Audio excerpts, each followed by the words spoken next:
Hello, Barb.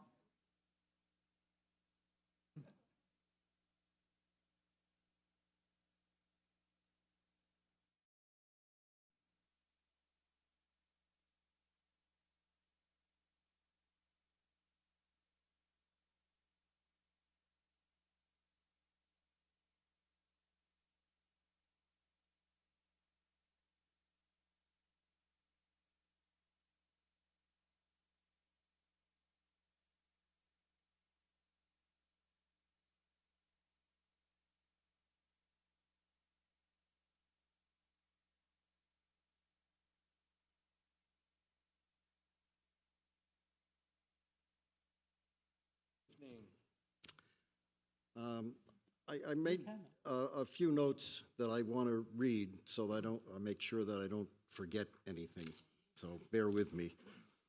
For today's meeting, you'll receive our Facilities Committee timeline and updated worksheets. The focus for tonight will be a line-by-line discussion of our district's critical needs, starting with the elementary schools.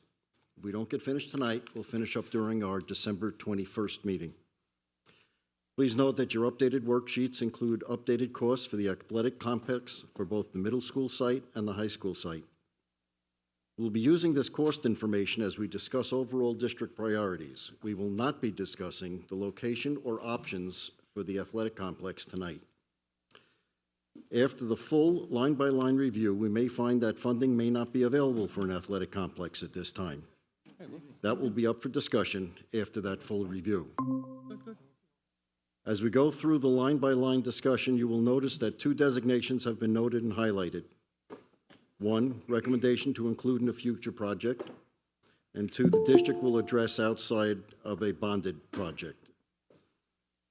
Our job tonight is to review the remaining objects and items and determine if it should be included in this project or in Phase 2, which could be in 3 to 5 years as we build another capital reserve fund.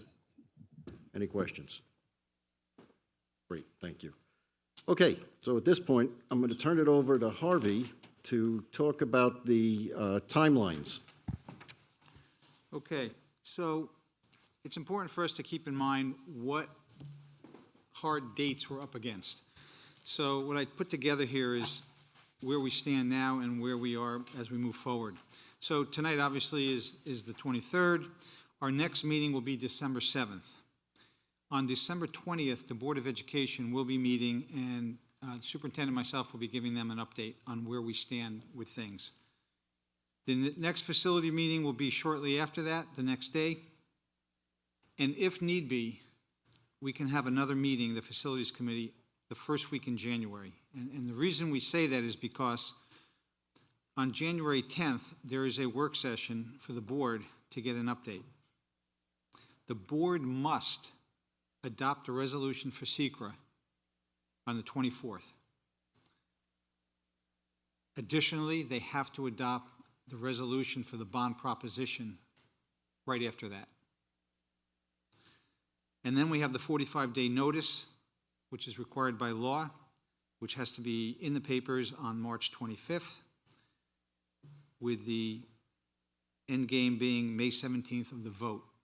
So you may ask why some of these specific dates. It really is a game of counting backwards, and that's really where we come up with these dates. So it's important to just keep these in mind. We did not feel it was a good idea to wait till the 24th to start talking to the board. So we're going to start updating them a couple meetings previous to that and just keep them in the loop. This way, when it comes on the 24th, there might hopefully just be a few extra questions. Thanks.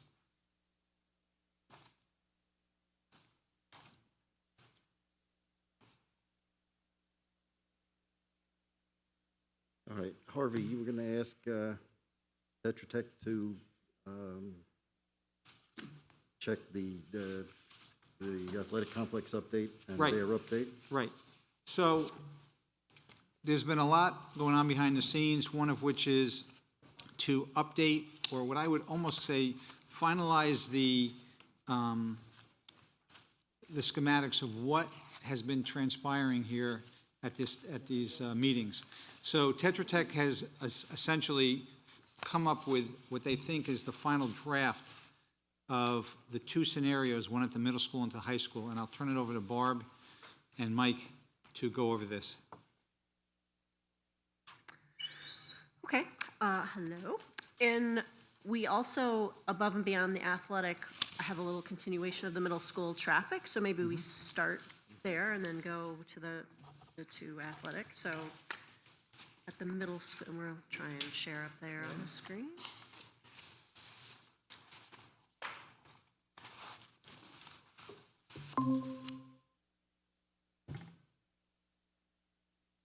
And make it large. Everybody has a copy of what you're going to see up on the screen as well. There's a handout. Let me try another share. See things. But while he's bringing that up, as you may recall, after last time, we were just looking at ways of separating the bus traffic from the car traffic. And one idea we had was through the right-of-way off Mailer Ave, what if we brought buses back there? Because we heard a little bit last time about just how much traffic there is on Mailer. So as opposed to having cars coming and going all day long, what if we tried bringing the buses there? So it's, you know, it's once in the morning and once in the afternoon, so at least it's not an all-day thing all the time. So we thought we'd just take a look and see what it looked like for your reactions, to see if it's anything we would want to pursue in a future project. But it looks like we could fit about 22 buses back there. And we didn't even look at, in terms of the building, you know, where exactly would they come in? We'd probably have to do some interior renovations to create a place of entry. But just as a discussion point, you know, as we're master planning, is this a possibility or anything anyone is interested in perhaps pursuing further for master planning? So that's what that first handout is. Yeah, it's probably easiest to see on your handout. For those on the phone, it should be visible on your screen. I blew it up a little bit, so that should help. As Barb mentioned, there's room for about 22 buses. And the key to the reasoning of this, as opposed to being, say, a rear entry parent pickup drop-off loop, that had to go through our heads to look at. And the rationale is that we do buses because that's a controlled environment. That's twice a day for a limited time, and that's it. The gate can be shut. When it's not in use, there can be signage. It keeps things regular, so residents in that area know they're only getting buses at certain times. And we thought that to be best as opposed to the randomness of the parent drop-off. Right. And the idea would be the existing loop could be for parents. Open it up for any reactions or comments. Principal. So I like this. I think any way that we can separate the buses and the traffic is really good. We would, right now, currently we come in the front door, they come right up the stairs. So it would just be a matter, I think, of making sure that the back entrance that we currently use is just a little bit, I don't know, better, more accessible. Because we only use one way to get in and out of the building right now. Right, we envisioned that that would have to be enhanced in order to accommodate this. Yeah, but I mean, I think if it was just in the morning and then in the afternoon, I think that would be, in the morning, they just come in and they drop off. It's like you've seen it, like a stream. Yeah. In the afternoon, the buses would line up, and I think that would make a big difference if the cars and the buses aren't together. Right, and as attached to what we showed you last time, where there were three kind of long-range or middle-range or early-range options for the front of the building, this option would almost eliminate all of those. I mean, you could still do some improvement out there, but this is taking care of almost everything you need to do. Yeah, I wasn't here when you guys had that discussion, but when I watched it and there was the side in the parking lot, I don't think there's as many open spots as people think that there are. So by taking away a lot of those spots, especially at dismissal, when there are a large number of parents that come and park in the lot, I think that could get a little dangerous. I don't know if that would necessarily solve our problem, but where this would definitely. Yep. Well, thank you. This is good. When we get to the middle school piece, the line by line in the middle school, we'll get into this more deeply. Thank you. Okay.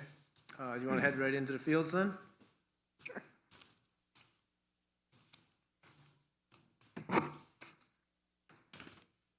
Folks on the screen, I'll try to, it seems centered reasonably and good enough. So, And again, you'll have the handout. So this is the option one at the high school. right, so for the high school, and before I do anything, I want to just make a correction. The label on the upper right side that says 25 cars in parking, 25-car parking lot on your printouts, that's actually 40, it should be 45. So if you just make that note, there's actually about 45 spots shown there. That was a little typo. It didn't, It's hard to get good help. yep, exactly. So just making that note. The idea here was to try to give a better semblance of what the more holistic view is of this option, including the ancillary events for long jump, triple jump, and high jump and so forth, thinking that those would probably be best fit up at the north end of that field. And we wanted to make sure that there was the acknowledgement and showing here that there's going to be some improvements to the lower fields as well, mainly in the form of drainage improvements. And we wanted that to be kind of evident here for everybody's consumption. And then included in this are the bathroom and concession buildings. Shown here are two separate buildings, and they could be a combination of concession, bathroom, and bathroom storage, or some semblance thereof. It could potentially be combined into one building, but this is a good mix we saw in another district, and I think it probably could work well. The additional parking is illustrative for now. I think 45 is certainly a minimum you could use in that location. You can see by the area there, there's certainly room for more. That could come now or in the future, depending on how the numbers work out, but it's certainly a possibility. Everything else about it remains pretty much the same. One thing we did was we did take off a new outdoor team locker right. building, because if it's at the high school, you can use the facilities are right there. So why not take advantage? Right, so that's taken out of the budget. Because that is unaidable. Yep. But we tried to make things as much apples to apples as we could between the two schemes, but I wanted to point that out, that was one thing about the high school. Yeah, You that's wouldn't one need the two. difference there that will not be consistent between the two. Any questions on this one? And obviously stapled to that scheme is the cost estimate. Right. All right, we'll move on to the middle school. I'm sorry, I do have a quick question. Oh, sure. So you do show the bleachers in the existing parking lot to some degree or another? Yes. And you're offsetting some parking by adding 45 stalls. Do we know how many stalls we're taking away in this sample? I don't know the exact number, but it's a lot less than what we're adding with the 45. It's maybe in the order of 10 or 12. I'm just Okay. guessing, but it's not a large number. Okay. Yeah, Because there's a big grass yeah. area right there. It's- Yeah, there's a lot of grass I have a over question, there. sorry. I still feel parking, kind of just from my perspective, just being around there. I look at this and I look at kind of just around the tennis court area. I mean, I don't know, I can't remember off the top of my head what that land looks like, but I mean, is there a way to push that back and add more parking? Or I just feel like it still may be a problem for people with, because you say reconfigure this parking lot. What exactly are you doing to, you just relining it or? Well, in essence, because we move into it a bit, we're essentially, Oh, With the bleachers. bleachers, yep. we're shifting the driveway that approaches it back and pushing the edge of the parking back, just to kind of give room between there. So we might lose parking. There's a little bit of lost parking there, yep, So you lose some spots there, but gain them. New parking. right, and we've, yeah, we've probably, I should have counted the number, but I can say it's close to single digits. 12 is probably a very number high. I don't think it's that many because there's a big grass area Good. and that driveway, that sidewalk goes there, and then the parking starts. So Right. If it's a dozen, that's a lot that you're now going to lose. Yeah, I can't remember the setup off the top Because of my where head. the field is, there's space and there's a set of bleachers. Then there's the drive that the workers' trucks can go down and do there. And then you're coming in towards the parking lot. Right. Okay. That's maybe. All right, thank you. Can you do the middle school then? Sure. So moving to the middle school, try to blow this up for those online. Some of the notable points on this one, again, to show apples to apples, we did include some parking that would be logically added to accommodate this type of use, from what is now relatively informal to a bit more formalized parking and extended ability for additional vehicles. So that's to the Park. south of the field. Gray with the white lines showing new parking on that drive. Exactly. I think the parking lot shown has about 125 cars capacity. We also added the team room, locker room buildings configuration, or changed it a little bit, and the bathroom and concession buildings. Here again, the team room, locker room is a necessity for this particular option. So that's an add. And then, in addition, there's sidewalks shown along the parking. You can see also along the roadway, there's some area for school bus parking on the shoulder. So when there are events and other districts coming to visit, that's where they could potentially park. And otherwise, I think it remains relatively comparable to what we saw before. We added these areas for parking and the road alignment primarily, along with the sidewalk, and then just refined the bathroom concession a little bit. And we did just indicate that the track surface would be milled and repainted, so it's not a complete replacement, but it is. Yeah. Yep.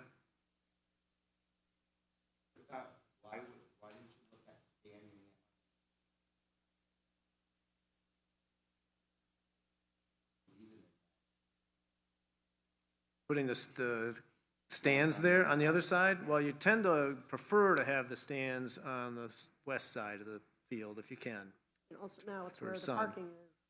Thought that might be weird. Right, so we just left it as it was, basically on the same side. Understanding, yes, we're gonna have to take down that tower, but you really can't put up a reasonable number of seating spaces without sacrificing the tower and building something different there.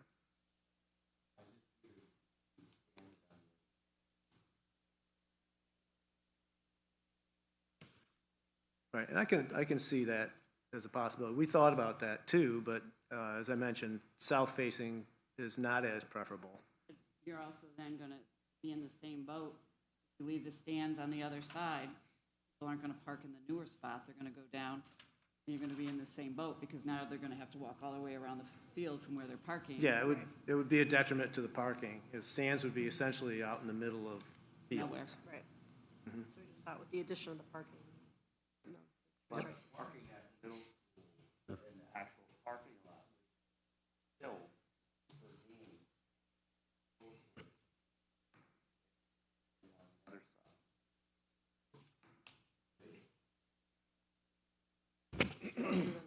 Closer to,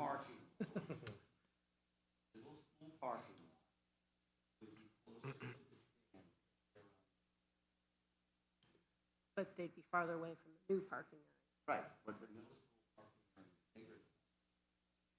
area. And I think if we end up with discussing fields, we can have those where do the And bleachers where go it goes is not gonna Right. have a Right. big impact on the On the price, cost. but at least One- we tried to narrow down what One of we the were things I talking don't want about. to do tonight is get bogged down in having a discussion on these fields, because we may not even have them. So Right. We've had enough, we've spent a lot of time talking about this stuff, and I don't want to spend much more time on this tonight. yeah, the idea here, just to sum it up, was to provide an apples to apples, one Yeah. to the other. We knew that in order to have a primary field here, the parking was not enough. And so we saw fit to add some parking to get it to equilibrium with the other plan. And it's, again, it's a concept that can be refined. I also think that when you're talking about putting stands on one side, it should be closer to the primary parking where most people are gonna initially try to park. So it's my experience, it's easier to keep people contained in one area if you have all your bleachers and your parking lot on the exact same side versus trying to manage a parking lot and then on the other side manage bleachers and stands. Sure. Can I ask 2 quick questions? Sure. You have the locker room / tea room, that's for one, right? That's not a double teams? Team room, locker room, I can't answer that, but it should be accommodating for both teams. Should be 2 teams lockers in there, yeah. That's why I was asking, it's small if you're putting 100 kids in a locker room.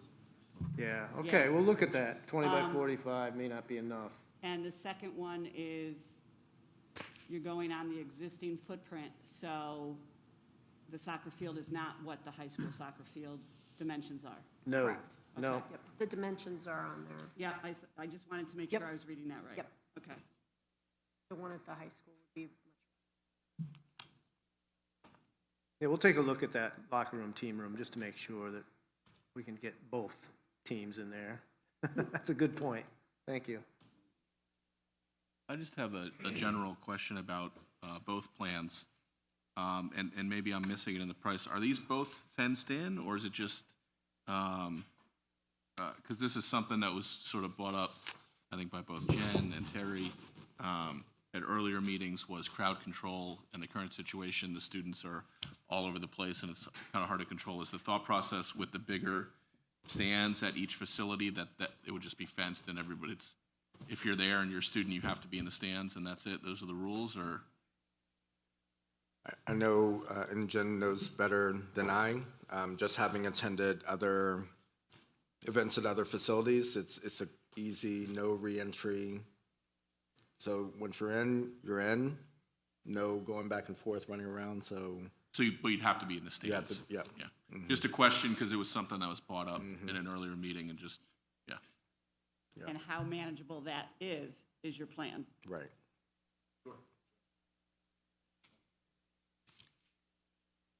Yeah, okay. Now, Harvey said you guys have updates for us? couple quick things. So we did count all your plumbing fixtures at the middle school and compared them to the code, and you're good. So that is good news. That's not an issue. We did receive the asphalt cores that were done, and based on those results, we would recommend a full removal and replacement. It's a thinner subsurface than we would typically see going down.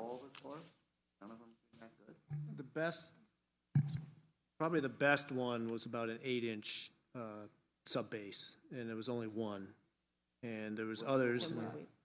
Pardon me? I don't remember which school that was at off the top of my head, but going through the summary, there was one that had 8, and then there was a couple that had 7 and change, and most of them were in the kind of 4 to 6 inch range. And what do you generally recommend doing? Whenever we do auto duty pavement, we have in our spec and details a 12-inch subbase. And notably too is the fabric underneath, the construction fabric, which we would have in every case. And looking at the soils profiles as well, it looked like a lot of silt loams, which is expansive, at least somewhat expansive. And absent those 2 details, I don't think you'll solve your problem with mill and repave. It's gonna keep doing it.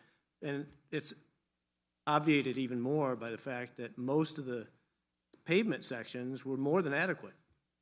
I only saw 1 or maybe 2 bores where the pavement section itself was substandard, say 2.5 to 2 3/4, whereas almost all the rest were 3.5 to 5 and plus, so you got plenty of pavement, but not enough underneath it to keep it stable. And then yesterday, we received the roof test cuts from the middle school. I've not seen the full analysis on that yet to have the answer on that, but I can say it'll be a much improved in terms of what the new amount of insulation that'll go down. But I just don't, we just received those results yesterday, so we'll now be able to do the next step of the structural analysis on that. I think those were the main things to report back on. Okay, great. So where you could, you've updated the figures to Harvey? That would be Lou, but I believe that's what's been being worked on, yeah. Okay. Thank you. All right, which kind of brings us up to the line by line. And if we could all turn to page 2, we're going to start with the elementary schools. Now, you'll notice Harvey has indicated on here, the ones that are shaded in blue are changes from last time. The ones that have a line through it are either determined to be a priority 2 by Walter and Harvey and the group, the administration, and Terry, sorry. The worst. Which leaves us with the ones without lines through it to take a look at. Now, if you had a chance to look at the bottom line, except for some of the to be determines, we're very close to 20 million. Right now, it looks like it's about 23 million. So, not including any athletics, not including any athletic complex. And the roof. And the roof. There's a couple of TBDs that need to be looked at. So our job tonight is to take a look at some of this stuff. We've got Walter here for if we have questions that he can answer for us. And things that we feel that we can recommend to the board that it should go into this project, or we feel that we should recommend to the board it should go into a future project, which could be only 3 to 5 years out, which, considering how much work needs to be done, that's not a long time from now. Okay, Cornwall Elementary. The site work. Do you have any feedback? Anybody want to comment? Yeah, what's the critical need? $3 million for, I drive this road every day. What's the critical need? I don't understand. It was identified in the building condition survey that the asphalt is failing. We've had several staff members break their ankles out in the main parking lot. Really? We've done multiple repairs over the last 10 years. There's water, the water table comes through the asphalt on the Lee Road leg going down, which turns into ice in the winter, and we salt it, and more water comes up. In the wintertime, the sidewalks move, and the asphalt moves as well. So this has been identified on the building condition survey as a failure and need to be replaced. That's what I wanted to hear. Okay. That was it. Yeah. Thank you. Good answer. That sounds pretty critical to me. So when people are breaking their leg, it might be time for it. Yeah, I actually, ankles. Oh, ankles. Okay. Yeah. Sorry. Jim? Before we hop into the individual line items, can someone just comment? I'm seeing priorities of 1, 2, and D. Just what?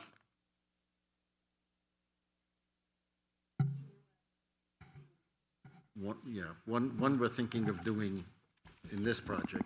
Okay, 2 would be done in a next project. okay, And D, the district is doing. Is going to With take, internal. pulling, internally, Okay. pulling it out of the project. It'll be a non-bonded got it. project. So 1 is a priority now, 2 is a priority for next. Right. Okay, thank you. You're welcome. Sorry. Take that on me not explaining that. So Yeah, go ahead. I would recommend skipping site and going to mechanical, plumbing, electrical, Okay, because it seems like there's a lot of detail that could be focused on there as opposed to just, we gotta pave. okay. Makes sense. Okay, mechanical, replace the air handler unit serving the cafeterium and the kitchen. And any questions? So it's aged out. That air handler is actually nested above the music rooms, so it has an impact on instruction. We've replaced the shaft and the bearing twice in my almost 20 years here. And the way that it functions and the economizer, which it doesn't have, it has no damper, it's using old technology, doesn't have air conditioning, and it uses the kitchen as an exhaust to draw the air out of the cafeteria and up through the exhaust. So that's old technology from when the building was constructed. Doesn't meet the needs for environmental, IAQ, indoor air quality. We're also looking to get some cooling in the cafeteria as well because it's a cafetorium used both for drama practice, after-school activities, and during the daytime. So that's why that's a critical So need. this would include cooling? It would, yes.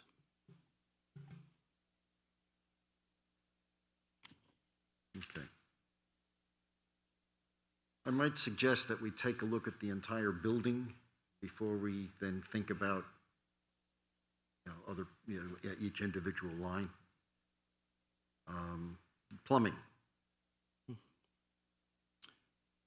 Well, If any of you have gone into the bathrooms in this building, this is like a non-discussion. Yeah. I mean, it's. I'm sorry, Dave? Here, I believe it is the stacked bathrooms in the back and the 2 lavatories up in the front, which is right here in this corridor. You wouldn't do anything with the small bathrooms going down here? I think maybe some architectural, but there hasn't been a great need over the years. Oh, Those okay. those small little lavatories, single use, have been operating well. Okay. In particular, the one down by the kindergarten wing. The greatest failure has been right over here. If you go into the bathroom, you can see the floor is sunk because of the waistline is broken, and the stacked lavatories down in the academic wing. Okay. Anybody have any questions about that being a priority one? No, okay. Also, if we could go back up to the building where it says replace all classroom cabinetry and millwork. Oh, okay. All right, if I Sorry. could just speak to that a little bit. I don't know if there's any questions, but anyone who's been back in those classrooms can see that the millwork is extensively past its useful life. The closets pose a pinch hazard for the children in there because they're the way that they're hinged. And the ceiling and the lighting is very difficult for instruction in there, also with the floors. So those classrooms really need a facelift architecturally, and anybody who has lived in a house for a long time knows that the odors get absorbed by the building material, and there has been some concerns about mustiness and just odors in this building. Not only will it give it a greater functionality of use and storage with new millwork and sinks and closet doors, but the ceiling tile and the lights will just give it a whole new way of learning in these classrooms. Thank you. All right, so we spoke about the lavatories. The backflow preventers, we're doing that in-house. I'll work with the engineers on getting a design. We'll work with Mike Trainer, the water superintendent, and the health department. We'll do that work in-house. We'll be able to save the district a good amount of money. Moving to the electrical, I think it's incumbent for us to relocate the pole-mounted transformers that are outside the building and put it on a pad mount. Those are original to the building. And with that work, I'd like to put those lines underground, particularly from the building going out to the first utility pole that's across the parking lot. Now, explain to me why you want to do that. Not the underground part, that I can Well, I mean, there's a life to, and Dave, I think you could help me with this as well, being with Central Hudson. There's a life to these transformers, and it would be, if we had a failure with that transformer, it could take some time, a week or two, all right, to maybe a week in order to facilitate the repair. This is really planning ahead before a failure. And the failure could actually be dangerous. If anybody remembers the winters that we had, and we lost power, and the sky lit up nice and blue from transformers failing, is something I don't want to see happen here. So I think it's time, just like what we did with the middle school transformer, we got it out of the building, and we could address this transformer. Also, if you take a look at the lines, the drip line is not really working very well. That's when it's rains, or snow, or ice, you want to ensure that the water wicks away from the wires. It's not happening in this case here. Again, this is the original age of the building. I think it just would be in our best interest to move that. Also, it's been identified within the building condition survey as a critical need to do that. Okay, thank you. Where is this transformer? It's right out this door, Lou, to the left. Or, no, actually, yeah, right out this door, right here, yes. Like the dumpster, by the dumpster? No, no, right here. This door, just look right up. Okay. Yep. I got it. And it's on a pole? It's on the top. Who owns the pole? We do. Okay. Yeah, actually, we own all the poles all the way up to Willow Avenue. So the right-of-way or the walker path, you'll see the utility poles. We know which one the fuse always goes on that. So when we call Central Hudson, we know the pole number, and we just tell them, we save a lot of time, go to this pole and put the fuse link back up. Yeah, I think to save money, what we could do is just run it underground from underneath the parking lot and keep those utility poles that run along the grass line, and then go up the right-of-way, and then they actually make the pickup on Willow Avenue.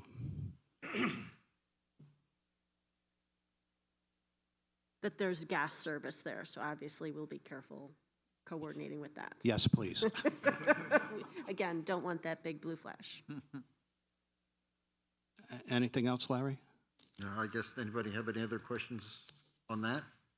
I do. Okay. The air handler you spoke of, it's a replacement in kind in its same location? No, Lou, what I like to do is work with the designers, put it on the roof. This way, it's a ease of those multiple filter changes a year. I don't have to disrupt the music class by taking their ceiling down and getting into that. So that would be roof mounted. One would assume that the roof study will let us know if we can put it up there and support it? Okay. Tom? Yeah, I wanted to get your opinion on something. So just taking Cornwall Elementary, I'm going to assume 90% of these items in here are critical. Let's just assume all 100% of them are. How do you feel about going from 4.6 million to what the project is estimated to cost at 6.7? So that's like $2 million of, miscellaneous stuff that could get. How do you view that? Do you say, when can you start to iron that number out? How long does that usually take? And because there could be, at the end of the day, if you look at what we think the cost could be versus what it costs, there could be room there that that things are being left off the table. I'm just just brainstorming. So the first thing, all of these items have been lifted up off the building condition survey. So every 5 years we do building condition survey by a registered architect. They go through the buildings and they identify those critical needs. So the items that are on the list have been taken from the building condition survey, and it's our charge to go, okay, what can we do this round? And if we don't have the funding to do it, then we plan for 7-9. To answer your question on the money, I believe that once the scope is defined, because right now we're still at a high level of we need to do this, but we don't really know those details on this. Now, for the air handler, for example, I would work with the designers. It's a package unit.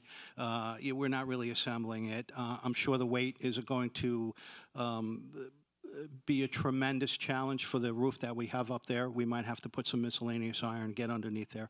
I don't see that as a big job. There's some sheet metal that has to go there, but I believe that once that the scope is done, particularly for all of this stuff, that the numbers, and the construction manager, Lou Rodriguez, will speak to that more than I. He is much better with the numbers because he's in it.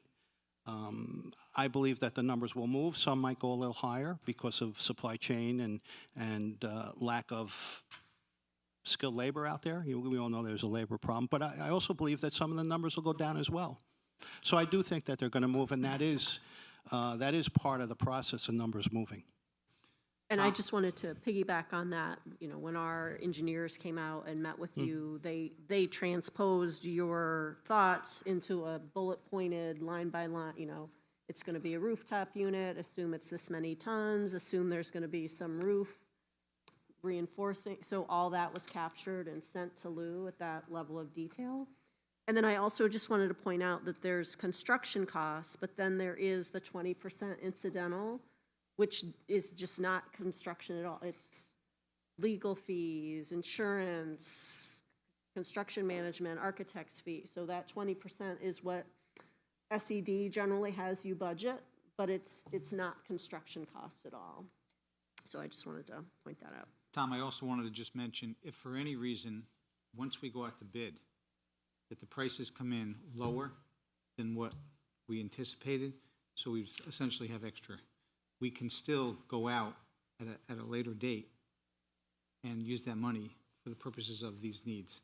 You know, generally speaking, we basically word the resolution and so forth that the board has to adopt in such a way that if we're under, we can add stuff and not have to go back out to the public. So it will all be used for good things. I think that's important. You know, Yeah. people should know that. Yeah. My only concern with that is if we're working this so we can get it to a $20 million number, and we have taken some of these things, just for argument's sake, moving the transformer, for instance, just, I know I'm just saying, for instance, don't cry. That $180,000, a little 5,000 watt, I can bring it right here. that $180,000 could be coming off the 22 million. So as we bring it down a little bit, because at some point, we have to use these numbers that are in front of us to come up with a 20. And then maybe perhaps we can then indicate that those things that maybe didn't make the cut, we can prioritize, saying that if it comes in under, we can say, yes, this needs to be done next. Don't wait the 3 to 5 years. Yeah, I don't believe that this is one and done on the work that we're doing now. I see this as, you know, a momentum for our facilities, and being able to work within the confines of what the funding is right now. But again, you know, planning and reestablishing the funds and continuing to do this, even if it's a year after year, or the next building condition survey is just three years away, and we'll be able to cross some things off that list and then continue to plan. Right. You know, I always go back to, you guys are going to call me strategic Moran, but I go back to, you know, this is not a one and done thing here. This is, you know. Right. My concern is that we're going to be making a recommendation to the board of a project of $20 million. And so something on this list is going to have to be moved to a priority 2. And also the D column here, I'm working with Terry and Harvey. I'm really trying to, as your facility director, think out of the box, and with the skill level, and we have some very, very strong skill level now in our department. What can we do? How can we save a lot of money? How can we partition the staffing to be just project-based, not operational? And I've been working with Harvey on this, and we have an idea.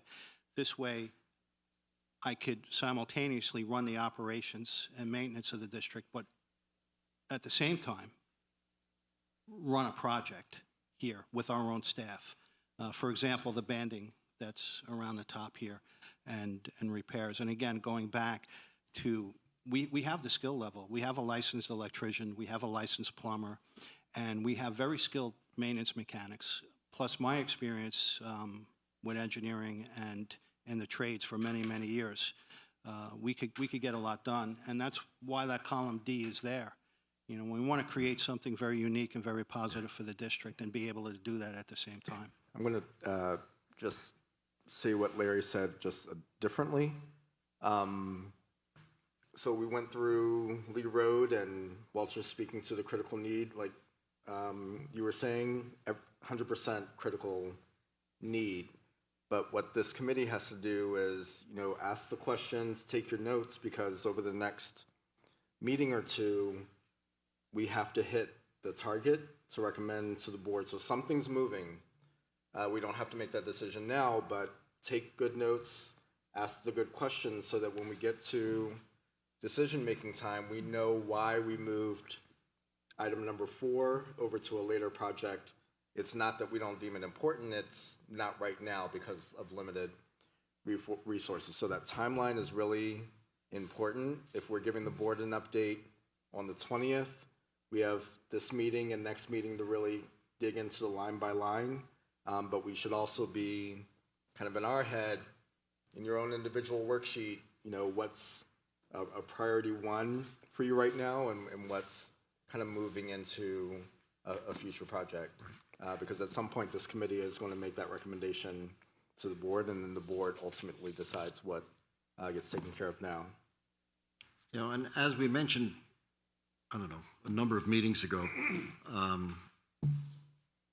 we want to take a look at the bigger picture, because there may be something in another building that is less of a priority compared to, let's say, for argument's sake, Cornwall Elementary.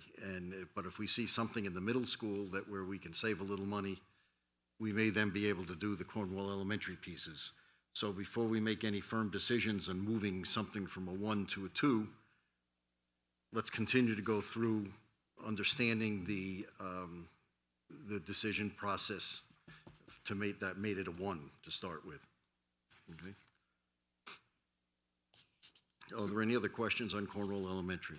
Walter, would your guys be able to do the replacement of the cabinetry and the ceiling tile? Would that be something that they could do? No. No, that would take quite a large team of skilled carpenters to do that over the course of 2 months, and then going back and forth with the architects on the submittals and the specifications, and then the lead time, and then the purchasing and accepting the delivery. So I would opt out on that. Walter, just to follow up on that question from Kate. I know you probably have done repairs to the cabinetry, millwork. Is there a way to do that again, do some additional repairs, make it a little safer for the little fingers that may end up in the cracks there, just to push this off to that next project? Possible? I would say no, Dave. We have over the last 15 years made the repairs, and the doors are delaminating. So you're seeing the core of the door. There's no more front of the door. The countertops are delaminating as well. We have to get into the sinks and into the plumbing, so we have to remove that in order to get to that point too. And I believe that the closet doors need to be reconfigured so there isn't a pinch hazard. We can't get that hardware anymore. We've tried, so we've done some creative repairs on that door, but those classrooms, they're at the end. Very quickly, the lighting line item, $669,000 to replace all classroom ceiling tiles and all new lighting. Does that include the other rooms that exist in here, library, in here? Obviously, it would be just lighting in here, no ceiling, but building-wide, or is that just mostly classroom? Main office, hallways? The lighting in here was done with the NIPER project, so this is new lighting in here. The corridors were done in-house by our staff maybe about 8 to 10 years ago. We also had NIPA put some dimming lights in the corridors in the back. So I would defer to our construction manager on that. I would Yeah, believe that- that, go ahead, Well, Lou. that was we had just the classrooms on that. Okay. So Lou, that would be kindergarten and all the classrooms in the upper and lower floors in the back? Yes. Okay. Do we know about how many rooms that is? 34. Okay, thank you.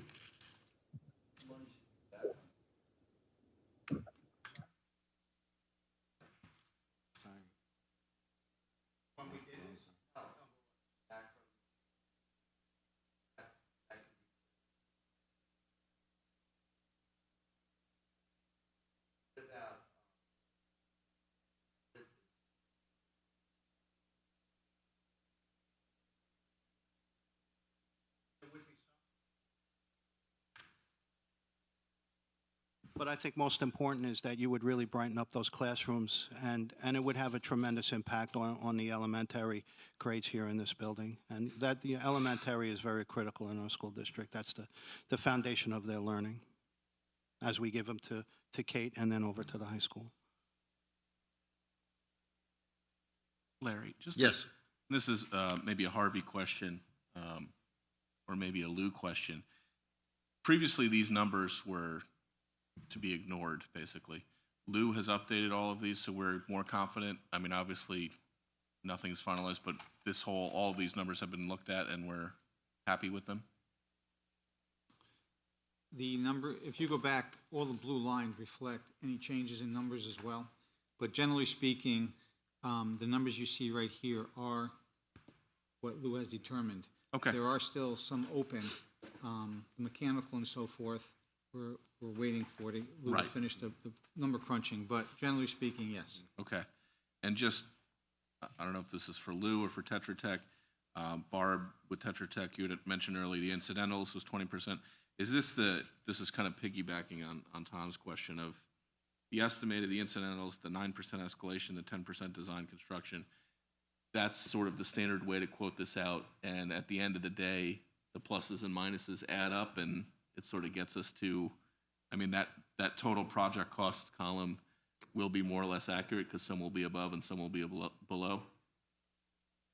Or does it typically come back where, hey, you've overestimated by 10% and you've got 10% left over to do more stuff? I guess what I would say is these are very typical categories and percentages that you'd see at this Okay. point that, have something for cost escalation. We're seeing Sure. some unprecedented things happen with and of pricing course, in right this now, and environment, trying to capture that, and who knows, everything might be back down. And then generally, there's something called a design and a construction contingency, knowing you might, as we go through the process, come up with some additional ideas, and then when we bid, we always have some money set aside just for the unexpected. Whenever you do renovation, you always run into something, you take down the wall and, well, I had no idea there was a column there. There's just always something in construction, so you set that money aside. And then for elementaries, SED generally asks us to plan on incidentals of 20%. Okay. Frankly, that's sometimes where we see that's a little bit high, and if there's money left over at the end of the project, that's where you can go out and have another smaller package where you, bid additional work to make up the difference, and you don't need another, you've already passed that resolution. Another possibility is identifying something that is low probability but high wish list, and you would bid that work by addendum, which says by alternate. And the contractor will give you a separate line item for that work. And even if you can't afford it when you award bids, because you have competitively bid that, at the end of the project, if you have money left over, SED might let you proceed with that as a change order because it has been competitively bid. So if you can get the contractor to roughly hold his numbers, that's another way we sometimes see of getting some of that additional work at the end when, the monies that you've set aside for the unexpected, if you have not needed them, because it's so prudent to have them, but sometimes you don't need them. And so there are a number of avenues to. I guess the question is, on an average project, is there 5% left over, 10% over, or does it roughly break out even? Or is there no such thing as an There's- average There's project? no such thing as an average. Fair enough. And And I know- especially, we all know in today's environments, costs are escalating. plus But People you are hard you to know find. we can't allow you Inflation, to we go get it, over. yeah. There's And never, that's you what I was gonna can't say, go my first over. meeting with Tester Check is, we are not going over. The nightmare scenario is we bid X, we go over, and then we're having conversations about, do we really need this quality of floor, and we're not doing that. Oh, no, So- I agree totally Yeah. with that line of thinking. I was just kind of going off Tom's line of thinking of, will there be a $3 million pot of Right, gold at the end of the rainbow when we're all said and done? And it sounds like probably not. Right. Okay. All right, Well said. let's move on to Willow. So we got the bus loop, they replaced the concrete sidewalks and curbing. That, if you, that's,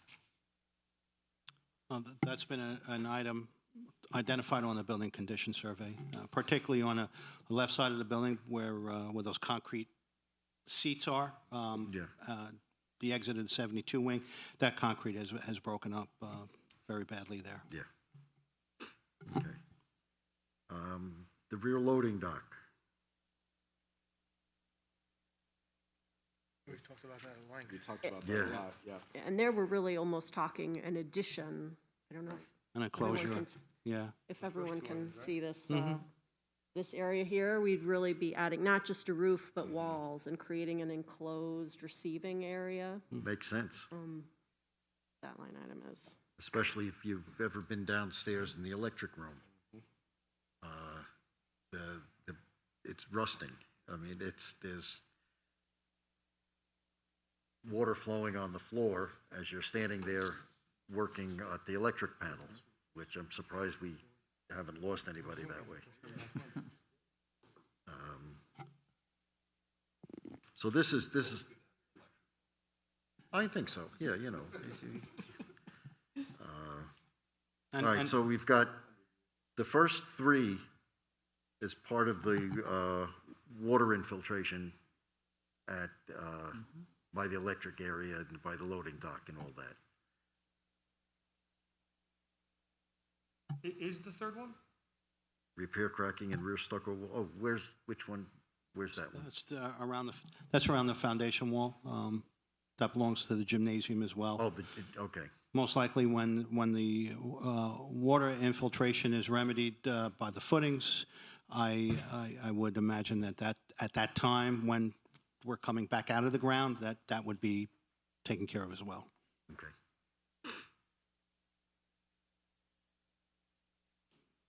The internal stairway doors, And that's not just replacing the doors and frames, but widening them so you have more exit capacity. those of you that have had the pleasure of leaving the Willow Avenue Auditorium to go out, to leave, you end up squeezing through one center door. Now, all of my grandchildren have gone through Willow Avenue, and that's been a bugaboo for my last, let's see, my oldest one just got married. So it's been a while since I've been talking to people that before I got on the board, that door, I never could understand why there was a single door there. It's dangerous. If, God forbid, there was ever an emergency and everybody had to get out of there, they wouldn't be able to. Not through that door. Well, So, we do practice fire drills, Larry, and they do exit the building in the time allowed. But yes, right, yes, that's with kids. yes, with kids. If we suddenly had a building full of parents and they all had to get out that door, Yeah. wouldn't work so good. And that's on all three floors. That's Yeah. the lower floor, the middle floor, and the top floor. So, in case you're wondering, that would be one of my votes to go with this project. I actually saw that line there, and I said, "Hey, it's going to happen before I die. I can't believe it."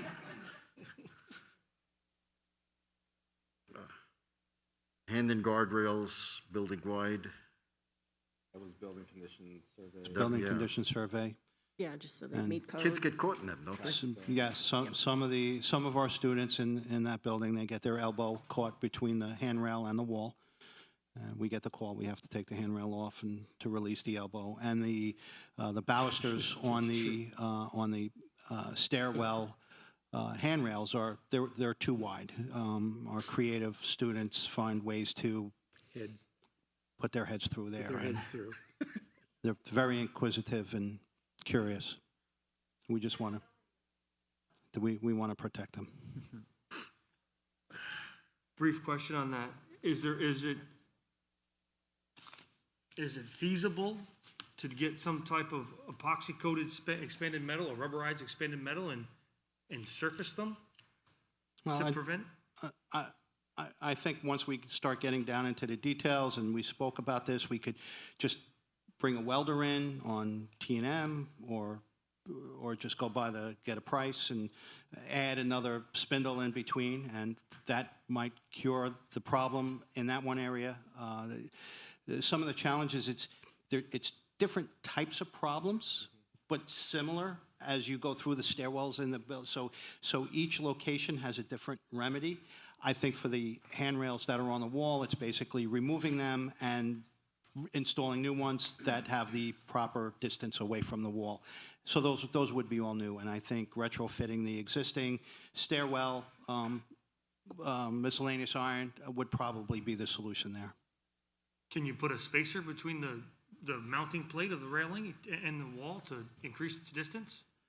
Well, I think what would happen, Lou, is you really have to open up the plaster wall in order to get to the structure where it's secured. And, doing it that way, we're going to want to have the correct thickness for the students on the handrail. Because remember, that was a high school at the time. And then go with the dimension on there. Okay. Right, but some of the spindles of the balustrades are wider apart than they are by code now, so just getting a new rail where they're closer versus trying to add. Just trying to new in squeeze between, $71,000 someplace else. Yeah. Just trying to see what we can do to get 70 grand somewhere else. Now, the exterior egress out of the auditorium, I had the pleasure of taking that trip once, just to see what it was like, and oh my goodness, that obviously needs to be replaced. This seems to be a much lower number than we saw before.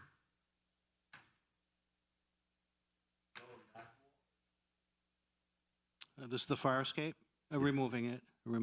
Actually, the idea is to put a set of double doors that's probably under the center arch, and then exit the auditorium to outside through that way, and then modify any of the elevation differences with a platform and stairs right there. Right, so as opposed to leaving from the stage, which is Right. elevated up, and those sort of long stairs on the outside, if you come out directly from the auditorium floor, not only is it easier to access, we could make it wider, but it would be closer to the grade, not only because the auditorium floor is lower, but the grade is sloping up there, so you're reducing. That makes a whole the lot of amount. sense, because now you have to go up to come down. Exactly. And that's a single door. Yeah. Right. So I can see why that's a number one. And the infiltration, the water infiltration at the gym.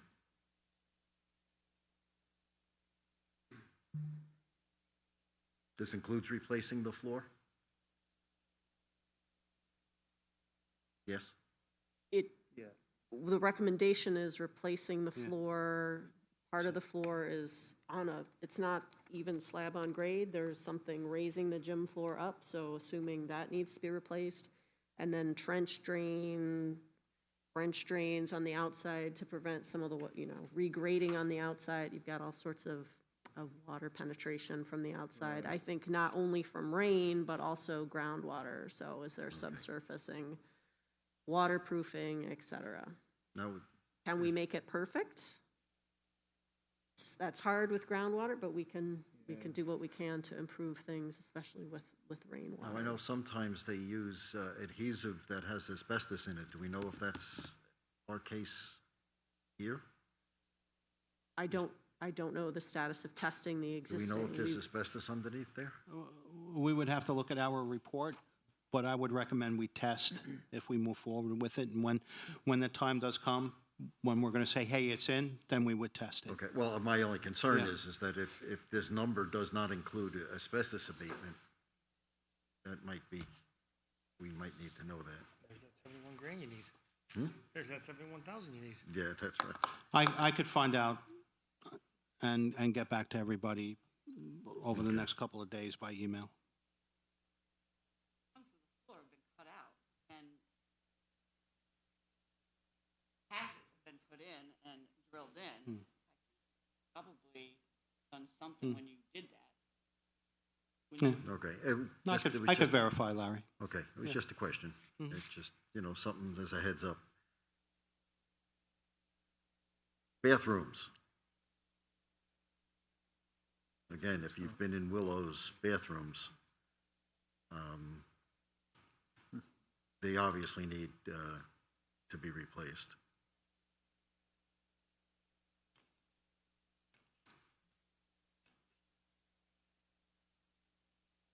This is tough. I can see why these are all number ones.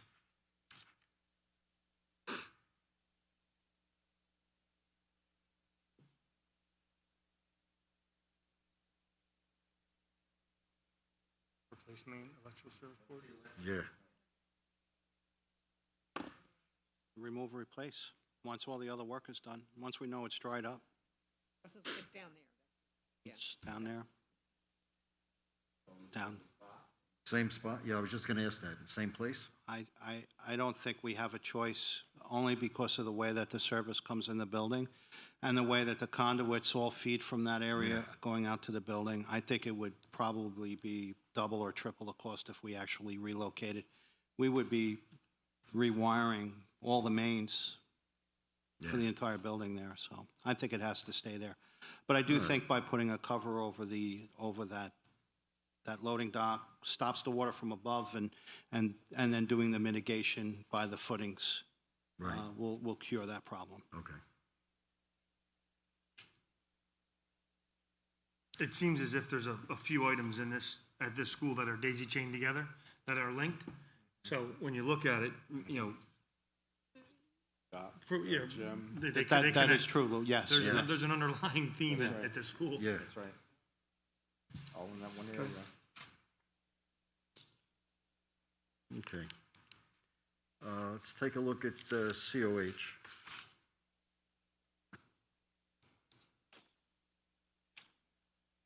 Okay, repair, repoint, clean masonry, brick exterior. Can you explain the condition of the masonry? All right, so Cornwall and Hudson is it's a brick exterior, and the mortar joints are starting to split, pop, fail, and pop out of the building, so they fall to the ground. The headers or the steel lintels above the windows, they're starting to rust, they expand. Some might need to be replaced, some can be scraped and painted and extend their life. The windows, we all know the condition of the windows there.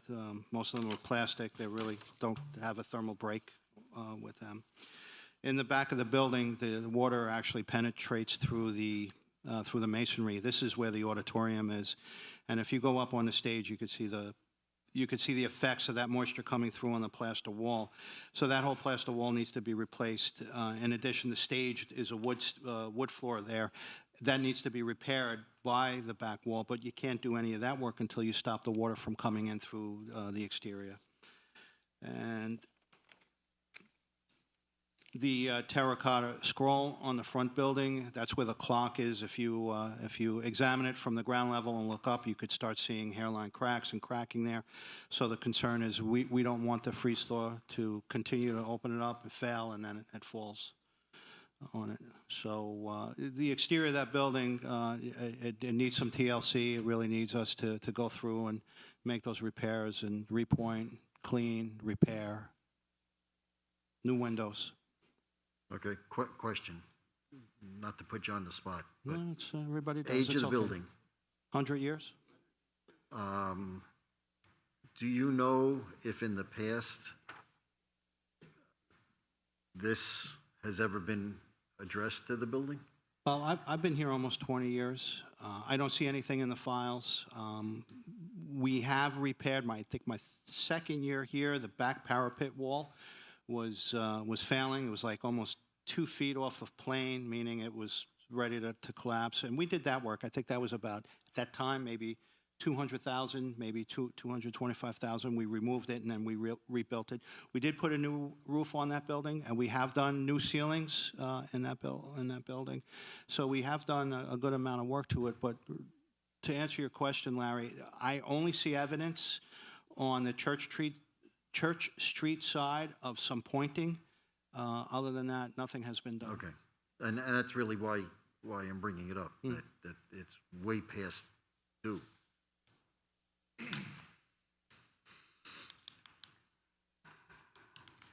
Well, that number, or maybe this is to Lou, that title and that number for repair, repoint, and clean the masonry and brick interior, that's the entire facade of the building or select areas?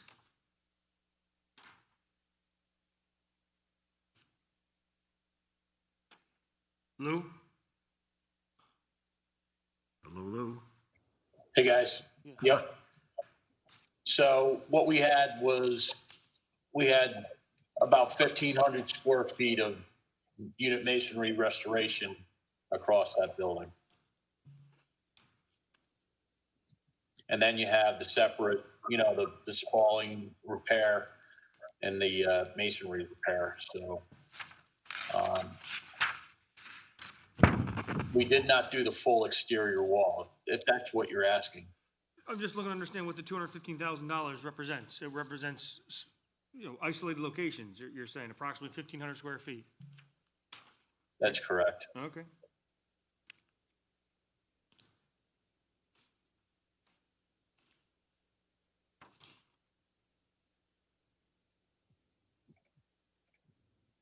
And just as a note, again, to talk about, things being linked, exterior windows building wide,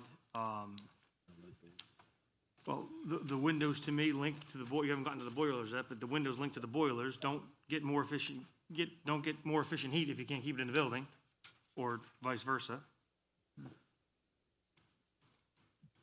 Lintels, go back to that water issue, that underlying water issue we have. And what are the age on the current boilers, Walter, and what are they rated for, year-wise?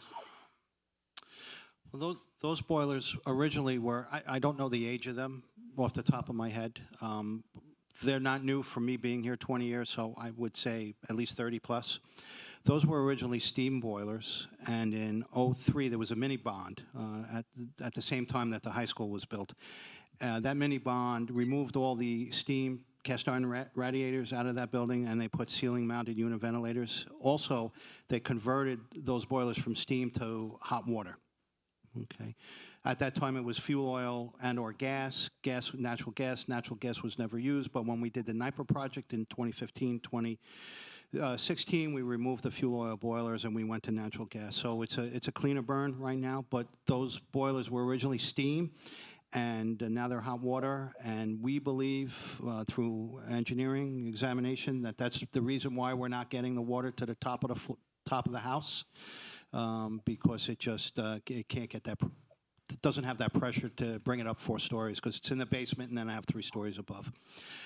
Also, back about 10 years ago, boiler number 1, there's 2 boilers there. That's a sectional boiler. We lost most of the sections within that boiler. We had MDS come in and we replaced the sections. I have not had an issue with number 2 boiler, but again, these boilers are at the end of their life, and it's really being proactive. You don't want the boilers to fail in the middle of heating season. Nope, absolutely. I was assuming they were end of life, but just wanted to confirm that. Yeah. So. Yeah.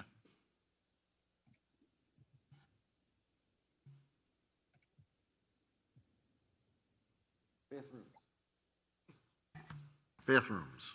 Again, it's the same conversation.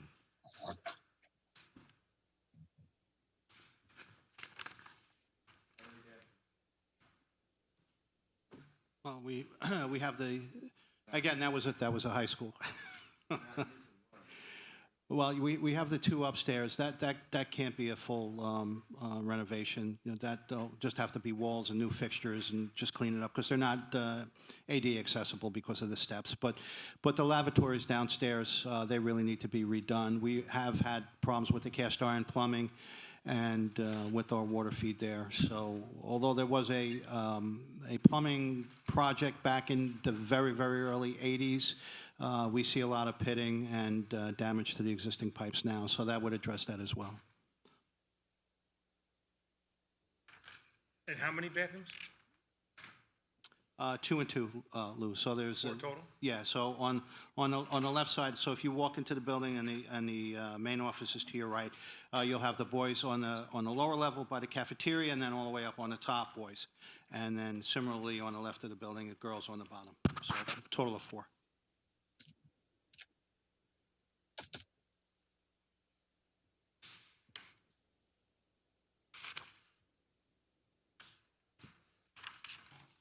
And so I understand, Walt, when I see the words, the waistlines, supply water and waistlines, how far beyond the 4 walls, behind the 4 walls, are you going? Or is it just what you can find? What you can find? Well, what I like to do is I like to put a camera into our lines, do a visual inspection on the outside, anything that's in the wall, put a camera in. I do know that there is one riser I'd like to replace. That would be right outside the elevator, because we've had difficulties with that. And doing home runs with the water supply lines to the lavatories to the best of our ability, because that is a terracotta wall and plaster, which is, you know, difficult to work with, typical construction 100 years ago. But I think as we get closer, we would put cameras down and examine what we need to do and what could still remain. What we're finding with the cast iron is the factory seal, the seam. Those are failing. What we wrote down for our assumptions was that replacing the fixtures includes taking down the chase walls, replacing all piping back to mains with new shutoffs. Okay, all right. Thank you, Barb. Yeah. I also wanted to just mention, to Tom's question earlier about the 20% incidentals, all this diagnostic testing that you either know in advance or you don't know until maybe you open up a floor or a wall, that comes out of incidentals as well.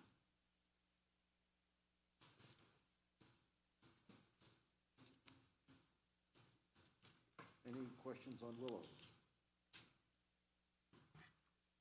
Okay. Now, buildings and grounds in the district office, they've been taken offline. It's all being done, the district is going to be doing that in a non-bond way. We'll be doing it through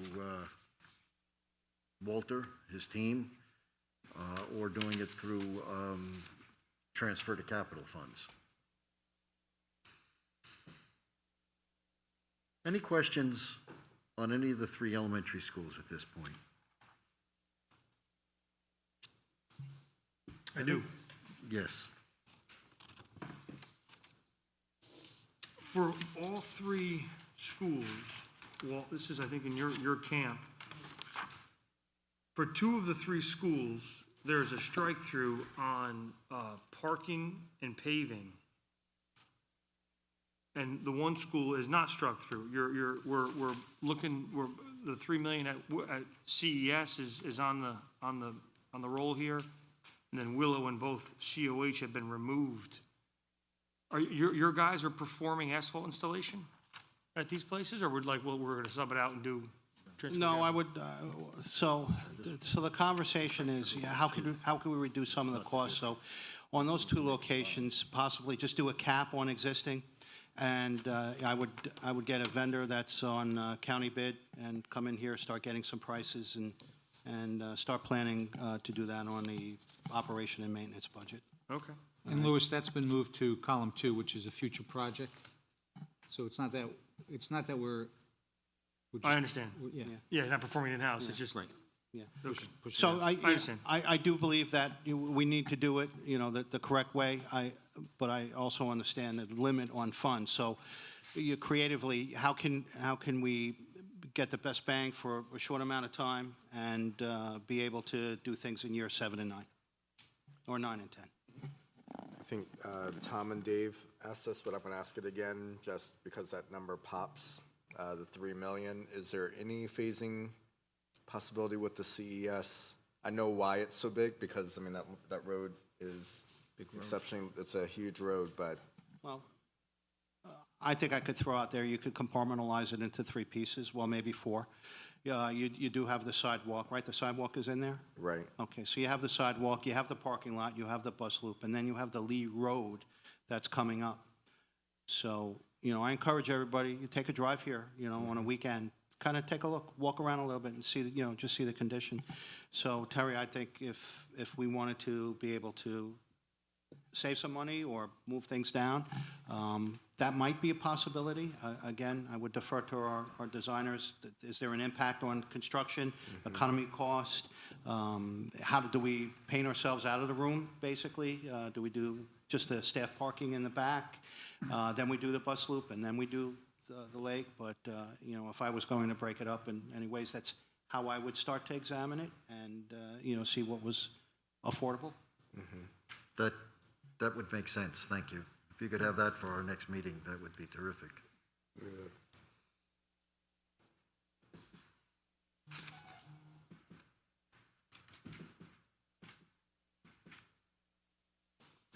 Okay.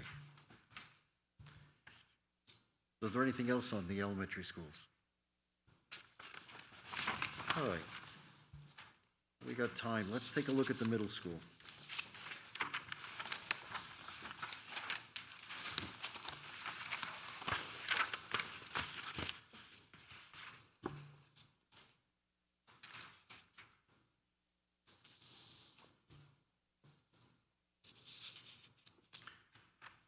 Question on the middle school. The bus loop, replace concrete side and curbing. Now, where does that new bus loop come in? Is that in this? Is that? Yes. It looks like it does. It's the second one in blue, Larry. I think it's number 2 right there. Oh, okay, I'm sorry. I saw blue and I just ignored it. Thank you. So is that, I am looking at the blue and then the second from the bottom? Right. In site work, just, I do want to know what the distinction is between those two. So the bus loop, new option, I understand what that is. The bus loop replace concrete sidewalks, is that the existing bus loop? Yes. Yeah. Okay. When you guys talk about the rear parking lot, is that the one that's right outside the E-wing on the bottom there? That's the one in the back? That's the one in the back. So if I look at this picture, though,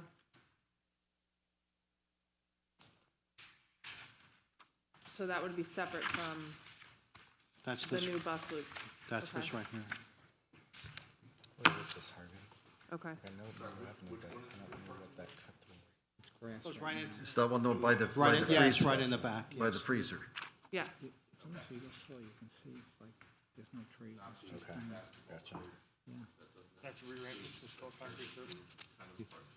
Yeah. That has always been the moving up area, which is now on the football field. Used to be a high school graduation. It was. Yep. Yep. Well, the middle school, still, they use it. No, we use the football field now. We're never going back to that. You're not area. going back to that? That worked out very well. It was perfect. Oh, gee. Could I get a full explanation on the locker room demo and entire rebuild? Okay. Kate, would you Yeah, like Kate to take is, this with Jen? Well, Nancy, as you know, I don't think I would put someone I don't like in that locker room. There's there's one toilet in the boys' locker room. There's one toilet in the girls' locker room. The showers are not usable. There are banks of lockers that have been removed. So there's like, when you walk in, there's like a big open area, but there's still the pads where the lockers used to be. There's probably 10% of the lockers are actually usable on the boys' side, and on the girls' side, it's a little bit better, but we still don't have enough lockers for every kid to have a locker. So would we be doing showers in there? So you have to, by state regs, you have to offer all students who are in secondary education a place to shower. Okay. I've never, in 20 years. We don't need 10. No, we don't need 10, you have to have one, but I've never in 20 years had a kid take a shower. But, you have to by law offer that. That's a Board of Health thing, that after physical activity. And I'm pretty sure one toilet in each, or average 500 girls and 500 boys, Probably isn't sufficient. probably not enough. Just a guess.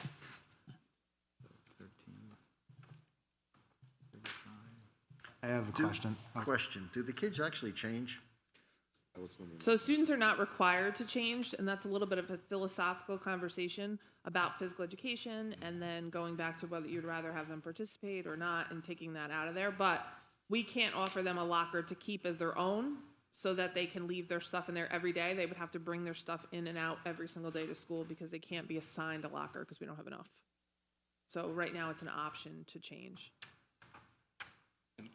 So would this dollar amount give each child an assigned locker?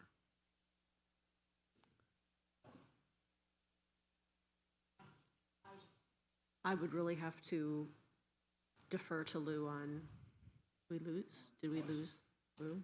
On what his square footage was. But that, I mean, that seems like a pretty, as I read this, it's a demo, an entire rebuild. So it would be the discussion of, are we going back with box lockers, triple tier, full height, maybe a combination to try and hit that mark. It might not be an ideal size, but, we could make things, Yeah. within a 1 foot by 1 foot area, I you also can have don't one know- yeah. locker, 2 lockers, 3 lockers, or 6. So years ago, I don't know if Walter was here, they took part of the girls' locker room off, so I don't even know if we have the square footage to have every single kid on the female side be assigned their own locker unless you give them those small sneaker lockers.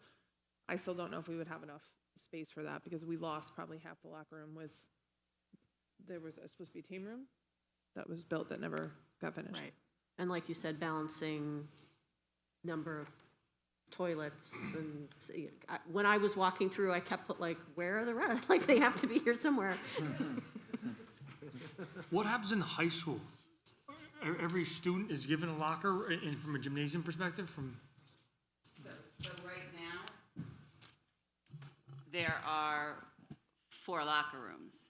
So the kids who are participating in sports for that season are up in the team room, so they have use of theirs. And then downstairs is the phys ed classrooms, and they can have a locker if they want, plus they have the hallway lockers that they use. But like for her locker rooms, not only does she have 5, 6, 7, and 8, but she also has an athletic program. So now you've got teams coming in, so now you've got no place for them to come in, use a bathroom, any of that either, because there's one toilet. So it's a combination between your physical education and your athletics at the middle school. So what do you see in demoing and rebuilding the locker rooms? What do you see in the number of showers and the number of stalls, of toilets, do you see being put in? I mean, my guess is Lou threw a square footage number at this, and the details of, of what's locker area versus bathroom area is commensurate. There wasn't any particular new layout or design done for that. I mean, what I'm hearing is you need less showers and more toilets. Yeah, I mean, even, yes. Well, you need at least You a need shower. a shower, but right now we have it's gang showers, that's the format that it is now. So you need at least one shower, and you need more than one toilet. So, but I don't, that might just end up being a wash. Yeah, you typically see, you would do a private handicap accessible shower stall, handicap. Your problem too is, I mean, you don't need a lot of showers. I think even at the high school, when I walked in, I think there's like 4 or 6 max. I would have to remember. Your problem is with wrestling, which you do have at the middle school and at the high school. Because of skin infection, they're required to shower, although I'm pretty sure they probably aren't. So you have to, So, you have to provide that because Right. they're supposed to, because of skin infections, supposed to be showering immediately after. right. So- And I'd be curious from Walter and Kate, and it doesn't have to be this meeting, but there's so much at the middle school. We need some kind of what's the urgent. We're talking about 10 million out of the 20 at the middle school. That's not going to happen. So I'm not sure, building condition survey wise, Kate living the building each and every day, if there's some sense before the next meeting of what are the highest health and safety concerns, and things of that nature. I think it's really hard for me to look at every one of these items. I know that they're all critical needs, and I'm looking at the price tag as well, so. just Let's trying to- also touch base with Lou on what his estimate for the exterior door replacement, how many? Because this says all the exterior doors, and we walked through, we only identified a handful, so maybe there's some savings to be had there. So Terry, Kate and I, we could easily do that Monday, Tuesday, and get you on a conference call and just kind of run some things by you. And can you describe what the rear entrance storefront system is? It's the back of the building. So that is really our in and out for recess. It's also our entry to the building for those with physical challenges. That's our, so, that storefront, we call it storefront, the way that it was constructed, and there's a foyer right there, 2 sets of double doors to keep the cold weather out. The water comes in through that building. The height of the blacktop is too high, so the water comes in and goes underneath it. And all the glass is all fogged, and we've lost the argon gas that's between the paint, so.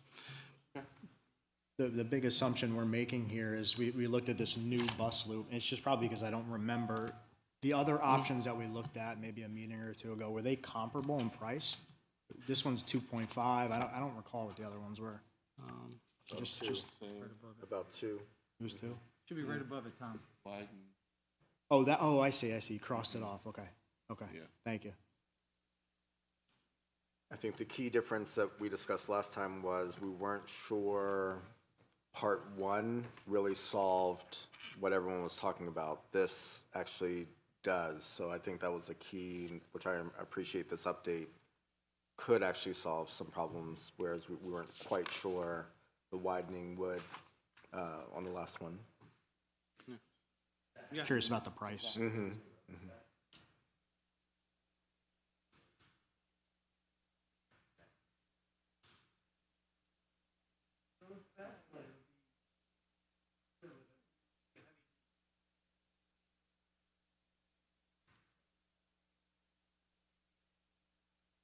If you took this loop and extended it out to cover that parking area and then just made, once the buses were gone, made these into some spaces and then didn't have to take care of paving that area in the back, would that save money or would it kind of be the same thing? Okay, so like if you, I can answer it. Kate, I think we have to repave because we have to change the height of the asphalt so it pitches away from the building. Right now, it pitches into the building. but what if we just eliminated that as a parking area altogether? We have handicap accessible parking down outside of the E-wing. And if we just took the loop so that students, walked along the sidewalk and came in that back entryway, and then we just eliminated all that parking. I mean, you and I Yeah, can talk about we it. could talk about it, yeah. Isn't that your handicap accessible area? We have handicap parking outside the 5th grade wing, which is where the elevator is. Okay. Okay, down below. Yes, Yeah. right before you go back up that hill to go to Walters.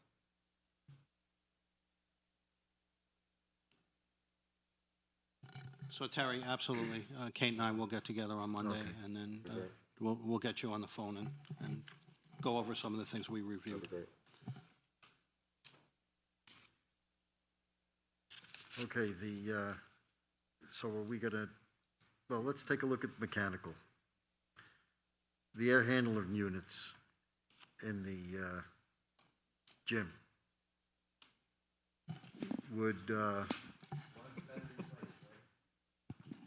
No, I think one works. Yeah, so this is original equipment. It used to be steam. It was converted to hot water when we did the NIPA project. There's 4 units that are in the gym, so figure they're very similar to these units that are here. So they're ceiling hung, meaning that to maintain them and to change the filters, we have to get a lift in there. We have to do it off hours. Very difficult to maintain. But yes, there's only one that's working right now. And the other 3, various problems. We have to either replace a coil or the pulley or the shaft, and they need to be replaced. So the idea is to remove those and put a new unit, possibly 2, on the roof with some sort of dehumidification, not to bring the temperature down to 60 degrees in there, but at least to bring a level of comfort in the gymnasium. Why not, since we're working on that? And, bring the humidity level during those really bad days down to a more comfortable level, but yet bring the heat in. Right now, when it gets very cold out, when very cold to me is 20 and below with the wind, it becomes very challenging to heat that space. I only get up to maybe 62, 65. I only have one unit working. Okay. I'm guessing RTU is rooftop unit? That is correct. Thank you. And you're saying you could get away with one? I don't know. I haven't done the calcs. I would have to, talk with my team here, but When our mechanical engineer did his write-up after the walkthrough, he said, note, the scope is for 2 rooftop units, 1 serving each side of the movable partition wall, but I think there would be equipment savings, maintenance savings, and energy savings if we could utilize 1 rooftop unit to serve both sides. I'd recommend this approach moving forward. Oh, it just makes sense. So I Again, guess if it one all goes has, down, if it's, You the 2 still can sides are heat similar. the room or cool the room. Okay. Got nothing in there now. And Harvey would appreciate a little cooling in there during the votes.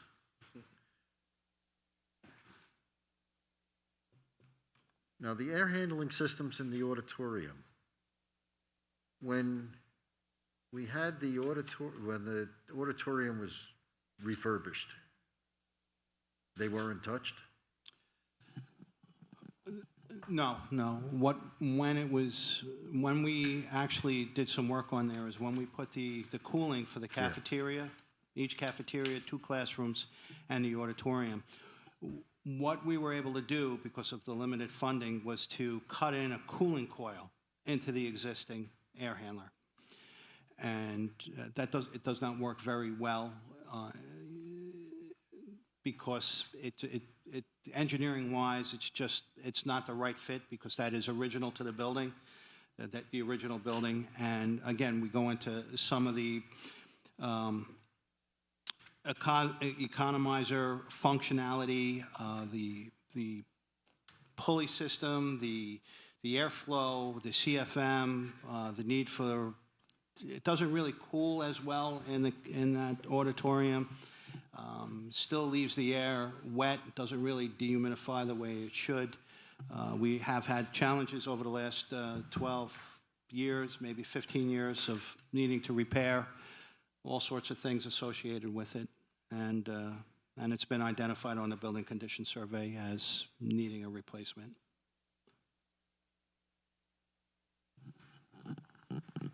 Now, the HVAC system in the locker rooms, that isn't being addressed with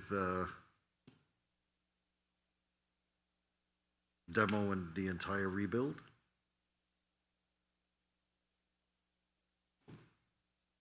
I don't know, that would be a Luke question. Who disappeared on us? Yeah. Doesn't seem to be a very large number there, so I think it would be a question for him to answer.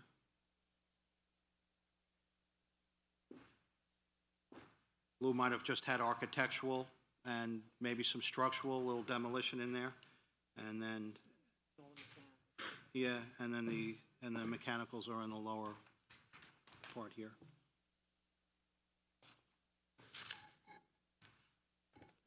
It's an important note for the CCMS staff of air conditioning. I know when we polled the staff, that was the number one that we heard back from them. So, but the goal is to handle that as a separate project, hopefully even sooner rather than it would have been handled in the bond. So just you have B and C wing.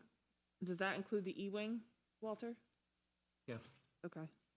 Because the only wing that's currently, every room is air conditioned is the sixth grade, the D wing. I mean, you know, it's, when I look at these numbers, I just can't, I can't imagine taking any of these things off with the exception of any of the paving. Because I think that taking care of what's happening inside the building and some of this stuff is so critical that I don't know how we could go any longer. Where if we could do a phased in, like you're gonna talk about, like Lewis asked you for, or over here for The Lee blacktop, Road, yeah. like, you know, if you did it like step by step, like what's the worst one that has to be done right now, and then what's the other? I just can't see. Like this bus loop is fantastic. It solves all our problems, but I have a locker room that has 7 lockers that work. Like You need it all. I need it all. Yeah, I think your 4 colleagues would say the same about their buildings. No, I know that's that. tough. I know Yeah. that. So, I mean, I just think for me, from looking at my building, like, I don't think paving should be any kind of priority. There's so many things on the inside that have to be fixed. I'll get a large coffee for both of us. Okay. Extra large. Extra large. Thank you. Walter, the air handling unit? The air handling unit in the weight room? Yeah, that's been problematic for many years. If you take a look at it, you could see the water staining and the rusting that was on there from previous roof leaks in there. We have issues with the mechanicals that are inside.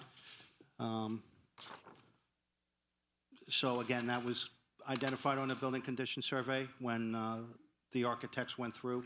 That services the 2 new cafeterias, or also known as the weight room and the auxiliary gym. And that is only heating. I would lobby for, again, some dehumidification in that unit. Well, I would suggest, as Terry mentioned, that when you two wander your building, try and be realistic and come back to us with some ideas. I don't want us to say we have to cut and then make a cut that you would rather see something else cut. And again, not even cutting, just any of this stuff is looking at maybe 3 to 5 years out instead of, well, we get this approved in May, it's gonna be done in 2 years, you know. Even what Kate said is, I mean, it's helpful. No paving gets it down to 6.4. I mean, that's significant. So all that kind of input is helpful. Maybe on Monday, we could regroup as a team and look at it from a global level, and it might be best if I had those conversations with the other buildings as well. Bathrooms at the middle school. Again, this is a no-brainer. Yeah. No conversation. Yeah, this is, got to do. Unless somebody,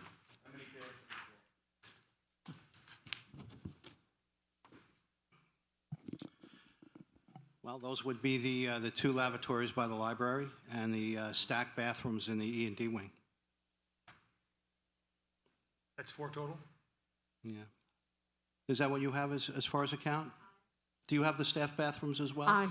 So we have 2 sets of the stacked gang toilets, so that's 4 multi-user plus the 2 multi-user in that link, and then the 2 faculty toilet rooms. So So a total of 6? 8 multi-user bathrooms. So that would be those lavatories that are by your office, then by the principal's Yes, office? Yes, Okay. exactly right. Okay. So 8 multi-user student bathrooms and 2 faculty toilet rooms. You can come in, please come and stop by our bedroom. Those have the 2 sets of That's- stacked. That's 2 cups of coffee for me. 2 cups, thank you. so Then the, you'll have to go to the bathroom. So that would be, that's necessary. Yeah, yes, but the waistlines in those lavatories are copper, and they've become pitted, and We actually have the most plumbing issues with the D&E wing, like physical plumbing issues.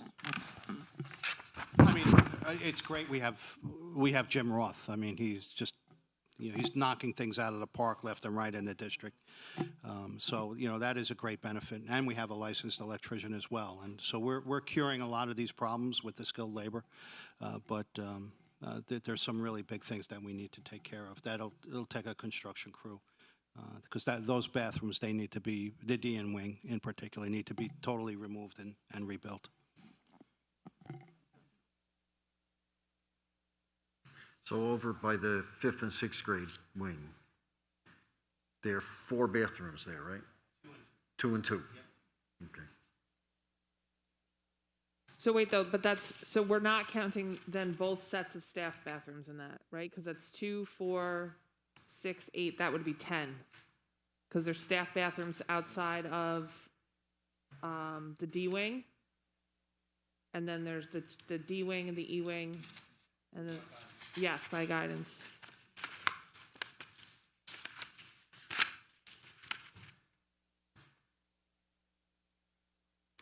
Yeah, I think it is 6 gang bathrooms and 2 faculty toilet rooms. 2 sets or 2 physical? Because there's 2 sets that all. Yep, a pair stacked, and then the pair over by your office. Or, yeah, across from the library. We have to figure out a way to get across for them, yeah. Yeah, they have to be in there. Okay. So the summary is 6 student bathrooms. No. 8 student bathrooms. And Barb 2 just said faculty- 6 student bathrooms, Two plus and 2 2. 2 other multi-use, 2 faculty bathrooms. 2 faculty bathrooms. Yes, 6 student bathrooms. So we got 2, and then 2 over by the library, and then 2 faculty? Correct.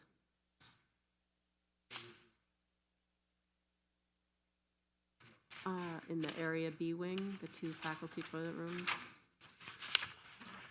Yeah, there's the faculty toilet by the B wing and then by the D wing.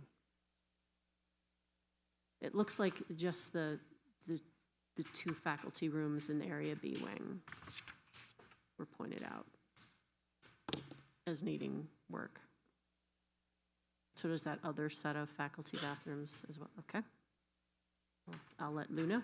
Well, and the other thing is those are also used by the public when we have any events anywhere. So that's not just a faculty bathroom, that's the public.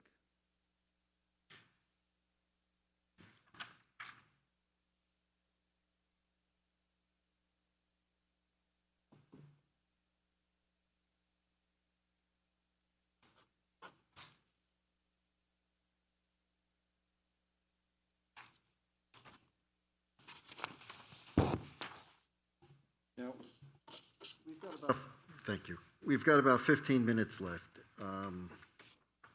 Is it worth going into the high school at this point, or let's just hold that off until, I guess we could start it. I think the high school isn't very extensive, so. No, I mean, okay. I have one question on there. Okay, let's take a look at the high school. My question would be, the tennis courts are on here, but are they separate from the athletic rebuild, although they were on the plan? And is that something that has to be done regardless? Yeah, that was a building condition survey, whereas the athletic complex was not a building condition survey. So tennis, what was that? Yeah, it's a critical, it was a fail.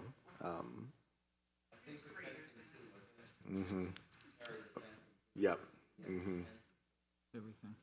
So that's a key distinction, is that this was, in building condition survey, was the only piece.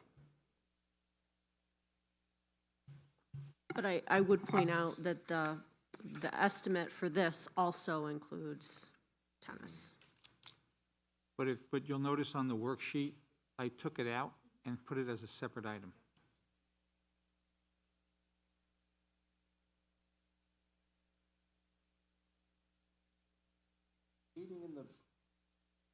Heating in the band and chorus rooms and HVAC in the main lobby area.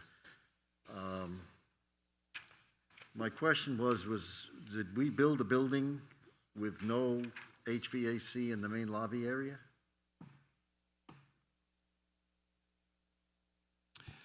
There's no ventilation, heating in the lobby. There is some minor radiant heat up in the ceiling by the window, but it's up in the ceiling by the window, and heat rises, so it really doesn't give the effect that we need to keep our folks warm.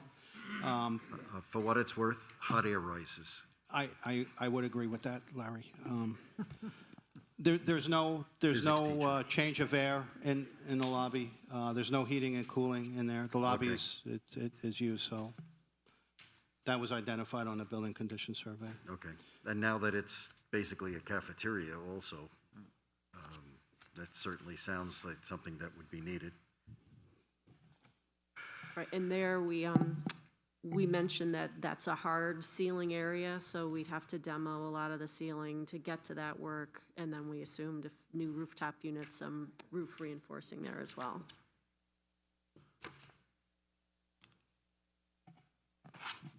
Walter, can you talk about the band room, of course? Sure. So there is heat in the band room and in the chorus room, but there's only one. It's forced hot air, and there's only one outlet, and it's high up in the ceiling. Could be maybe 18 feet, 20 feet up. That's a large volume of air, so it's very challenging to heat that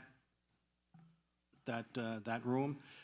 There's no exterior wall perimeter heating units. We did install electric heaters maybe about 10 years ago. Unfortunately, they weren't tough enough to withstand our very challenging students there. So we had to remove them because the chairs kept going into the electric fins and sparking. So we're looking to put hydronic heat there, which would be a little bit safer for the room. Again, what we're looking to do is get that heat curtain on that exterior wall. It's all masonry, and once we heat that masonry, it'll stay heated, and it'll just assist in keeping those areas warmer. We had the same condition in the art room, and we put in perimeter baseboard heat, and that solved the problem there.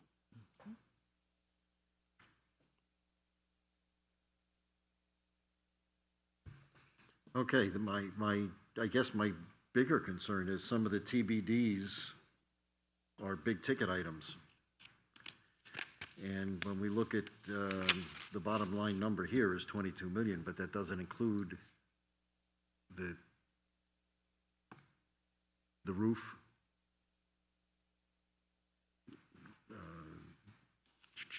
the bleachers, there's a lot of, there's a couple of big ticket items. They're not included in that 22 million. Well, I guess we need to know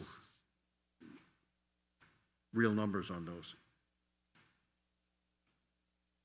Do we have a sense of when the roof, there's two roof TBDs I see, correct? Middle school and high school? So, I'm sorry?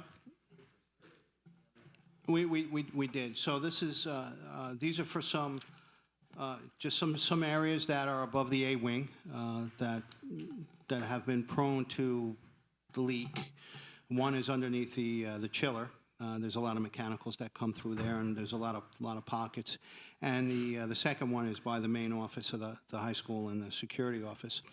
So the plan is, in working with Tremco, and as we've lost the window of opportunity for the infrared, they've agreed to go and use a different method to examine the roof and tell us where we are having leaks.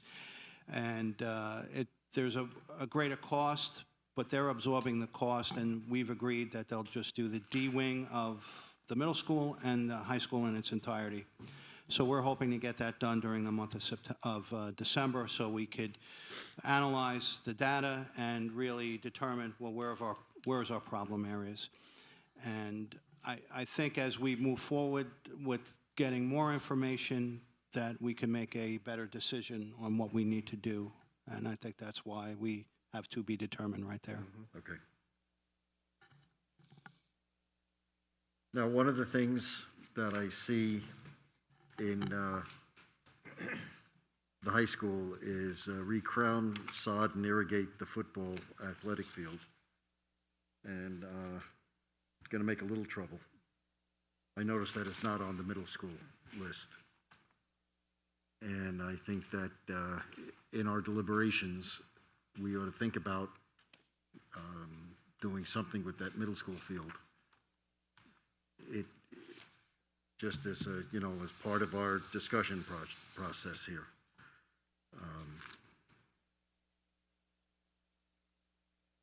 And that could be a long conversation that I don't think we have time for tonight. But we can pick it up at the next meeting. So Jen, I have a question. On the presumption that no artificial turf is done, and there is a desire to recondition the fields organically, to Larry's point, we don't have both. However, is it unrealistic to think that we could do both at the same time because of the need to have at least a minimum of one full growing season? Point being, we wouldn't be able to have any games, home games on any of those fields in any activity at all. Or practices. Or practices. So perhaps one, use the other one, and then rotate it when we do the other one in the next project. Does that make sense? Correct. If you are taking or are considering taking athletic things off, you still have problems to solve organically for all of your athletic programs. I would say redo your high school field and make that a playable field because it solves the other periphery problems. You can still host games there, you still have locker rooms, you still have bathrooms, and for minimal cost, and you can still have games. It would be Saturday games, but you can still have games. You can have a practice field. There's a goalpost already down there. We work on the drainage for some of those. You're not displacing anybody else. You're not transporting anybody else. So I would say redo there and use it. It wouldn't be ideal, but at the middle school, you still have the drainage issues. You have where the location of those drains are. And you're still transporting, and you're knocking out not only the high school program, but you're knocking out your youth program because that's the field that they use as well. And so if you want to solve more problems, it would be resurface the high school field, because then your community can still use the middle school field, your high school can practice there. No matter what project you pick, you're not having any high school home games for at least one season, possibly two, anyway. Because once the fields are under construction, there's no home games anyway. So they're gonna be away. So that would be the better decision. So to my point, you really can't, it doesn't make any sense to recondition both fields in a single project because then you're taking yourself completely offline. Correct, So one field would make sense to push it to the next project. correct. Okay. So, and I think that's why we asked for kind of à la carte, because to Larry's opening statement and to Kate's point, and if other principals were in the room, they're all gonna say the same thing. There's things in the buildings that absolutely must get taken care of. So for me, it's almost gonna be what rises as a top priority, and then if there is X number left over, what can we take care of by way of some things that need to be taken care of, like Jen said, drainage, X, Y, or Z. That's the importance of that à la carte, because it's just, I don't see 6 million dropping out of the sky helping us right now. So I don't know if, I didn't want it to veer into too much of like what that would be until we could really figure out, is there money left over to take care of things that were not in the BCS as a health and safety concern for the district? I see, we do have drainage in the lower fields at the high school. That's on here. Minimally, you would have to address those, because that's, the things that you need to address, in my mind, is impacting the most student athletes at this point. So they're playing there now as best that they can. You fix the drainage, then you can play. Then it's a matter of, like this year, we're not having 2 softball fields, it's 1. So when one's home, the other's away, which is all doable to do, to put in a lacrosse field, because we don't have one, and we've got 6 teams with nowhere to go. So there are things that you can do once you know what your direction is that can solve some of your problems. You know, again, I would say you don't need a concrete concession stand. You can buy a mobile one for $20,000 and you can take it to wherever you want to go. That solves the problem of a usable inside concession stand where things stay and it's not a tent that's outside. I mean, there are things that you can do to solve a lot of your problems if that's where you end up going. Okay. All right, I think, at this note, I think let's pick this up again in 2 weeks. And we'll hit the high school, we'll revisit the middle school, and then we'll take a look at the overall picture and see if we can actually narrow this down to something that we can begin to recommend to the board. Okay? All right. Thank you all. This was good. Appreciate it.